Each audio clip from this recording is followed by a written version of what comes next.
Starting today, Port Arthur's Public Health Department is going to be hosting free diabetes education classes on Tuesday. Yeah, and they'll be on Austin Avenue in Port Arthur. It'll be every Tuesday, and Brandon Scott is joining us live now to talk a little bit about it. Yeah, and Brandon, we were talking about the fact that you this is your personal story. I mean, it's the idea of something you have to deal with on a daily basis, right? Yeah, that's right, Dan. I was actually diagnosed with diabetes almost 8 years ago. It'll be 8 years in April, I believe, actually. And so, yeah, this is something I deal with every day: carb counting, checking your blood sugars, injecting yourself with insulin.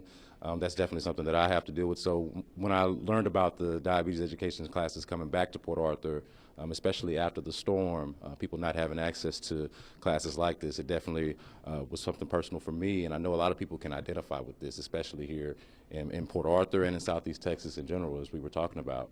So we're here joined by the folks that are actually going to be putting this on. And so tell us a little bit about what people can learn and expect from this.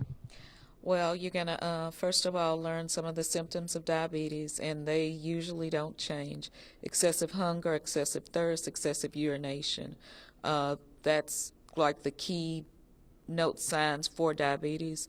We're going to talk about how to eat correctly, and we're also going to talk about some of the medications used to treat diabetes, so far as for pills, in addition to some of the insulins. So that's what you have to look forward to. And Lewis can tell you about his portion. Well, yeah, so I'm talking to Latasha May, and she is a registered nurse here at the Port Arthur Public Health Department, and Louis Delana, who is a dietitian. Did I pronounce the last name correctly? Yes, that's all right. correct. And so tell us a little bit about what, obviously dieting is a major part of diabetes care and treatment. What can they expect to learn? One of the first things that we're going to teach them is about food and how they can control their food intake to help control their diabetes.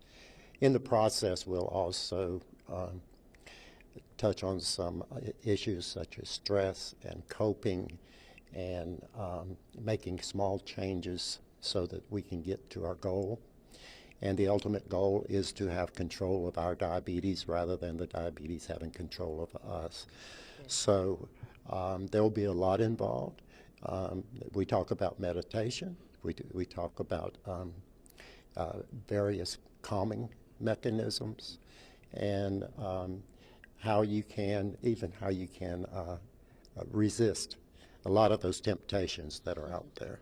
Right. Now, we were talking earlier, Tasha, about medications. Tell us about some of the medications that people might be able to get here from the Port Arthur Health Department. Well, from Hurricane Harvey, we actually have a couple of insulins here. We have a Preta and we have Atlantis. We do have a small supply here. If you guys are already taking these medications, if you could please give me a call at 409-983-8862. I would actually need proof of your prescriptions, and we may have some that we can actually give you at no cost. We also have some medications by mouth for diabetes. Again, get in touch with me. I can see what we have on hand, and you may be able to get some of those also at no cost to you. All right, and one of the key things, Dan, that to keep in mind with diabetes, any diabetic would know this, is that the treatment can be very expensive depending on what your insurance situation is. And so the Port Arthur Public Health Department is actually a really good resource if you have issues with your insurance coverage or things like that. They can definitely help people like that. I'm curious, 8 years ago, when you found out that you were diabetic, and did you have any idea what it was going to entail and how it might change your life?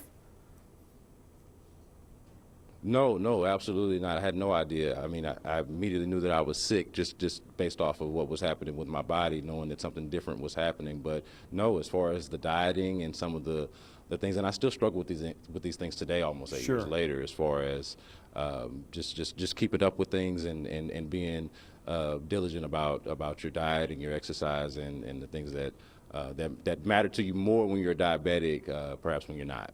What's the one thing you wish you had known before you found out? I mean, that going into this situation, what's the one thing maybe somebody will take away from a class that you didn't have knowledge of that would have helped?